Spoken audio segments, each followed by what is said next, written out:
ଯିବୁ ତୋ ମା ପାଖକୁ ଯିବୁ ଯିବି ଆମ ସାଙ୍ଗରେ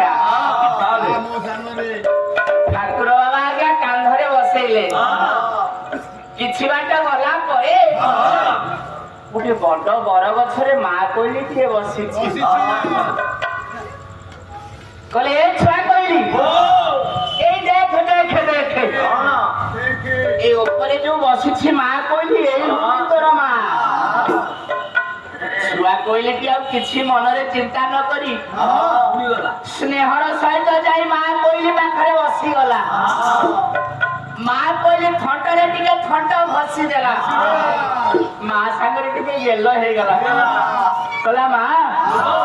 কুয়ারে মধ্যে ছাড়ি দিয়ে যাইছিল সেই গছড়া খাই আজ্ঞা ঠাকুর বাবা বুঝে নমস্কার।